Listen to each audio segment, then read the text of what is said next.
We have started the topic on beam bending in the previous video. Excuse me. So we started with beam bending, and I believe we discussed how to create a shear force diagram and also calculate the reactions and draw the shear force diagram in the previous video. Now I'm gonna give you a few tips to check whether your shear force diagram is correct or not. So let's see a few typical cases where you create a shear force diagram and how it looks like. Suppose you have a beam like this, and you have a reactions at either ends. So let's call it A and B. So you have two reactions at either ends. So you will have a reaction at ARA and a reaction at BRB. Now, in a simple case, you will have a point load acting vertically downward. Now, what I'm going to tell you is how you can find out whether your diagram, your shear force diagram, is correct or not. In this case, you will have two reactions at either ends and a load acting vertically downward. So when you draw the shear force diagram, let's draw it. For example, let's draw it here. So when you draw the shear force diagram here, what you will see is the reactional force at either end will be acting in the same direction of that force, or that diagram will be in the same direction. So you can, for example, you can see the force here will be in this direction, and until you meet the point where the point load is acting, your shear force diagram will be a straight line. So until this point, you reach this point here, your shear force diagram will be a straight line. And then from that point, say for example, this is 10 kilonewton. From that point, your force line will go vertically down by 10 kilonewton. Say if this was 3, then let's call it 4. Then this will go of same magnitude down here by 4, and then another 6 down to here. So at this point you can say this will be minus 6. If you consider this as the datum and 0 here, then that point will be minus 6. Now until your next force, which is RB, your shear force diagram will be a straight line. And at this point, you will need to close the diagram, which means your line should meet here. Therefore, your RB should be plus 6, which will give you a 0 here.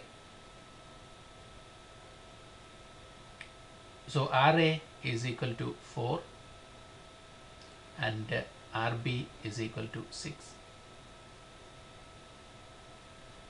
And the applied load is 10. So in all cases, your shear force diagram will be a closed loop. And in case of a point load, if it's only one point load, at that point your shear force diagram will cross the line from the positive side to the negative side. And until you reach the next point load, it will be a straight line. So in case of point loads, you will only have a shear force diagram with the straight lines or parallel and perpendicular lines to the axis that you select. Excuse me. Now, if you have a uniformly distributed load, let's see that case here. Say for example, if you have a beam like this, and suppose you have a UDL, a uniformly distributed load. Just for easiness, I'm gonna show the uniformly distributed load like this, and you have two supports here at A and B.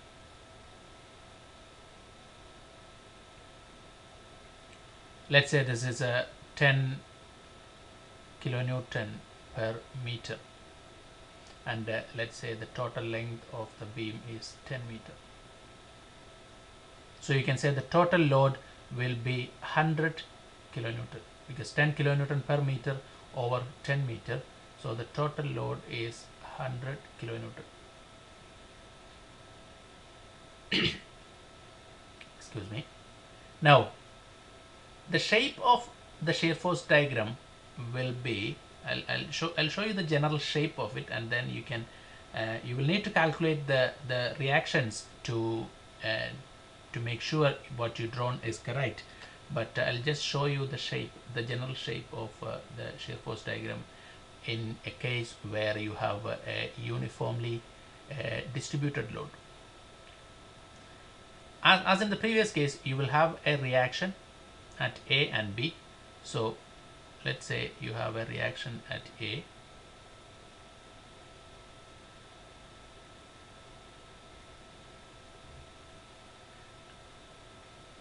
and from A your load will be a straight line, but it's not parallel to the axis. It will be an inclined force. Say for example, we've calculated the total load as 100 kilonewton.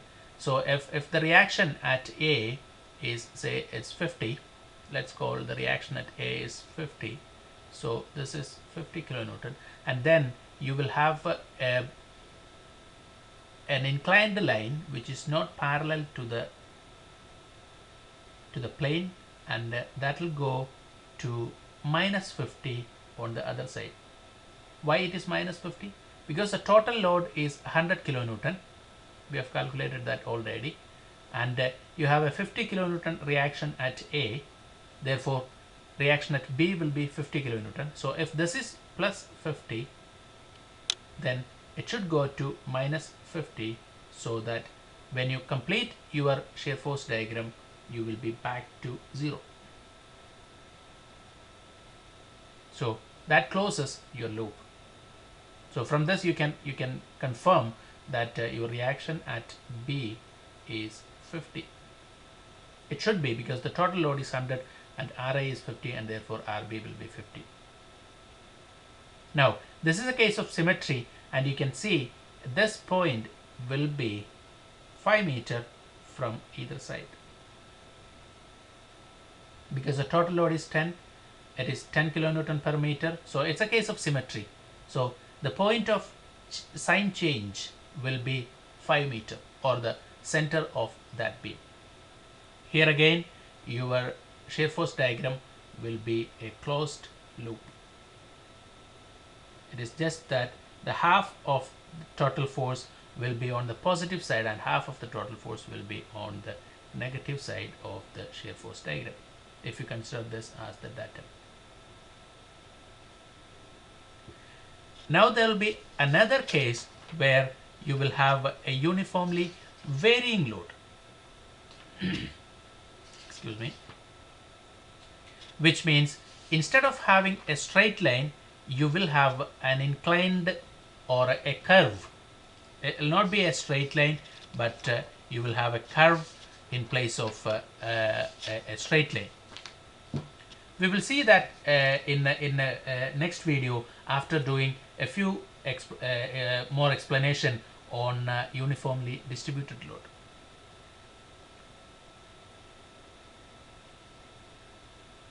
Thank you.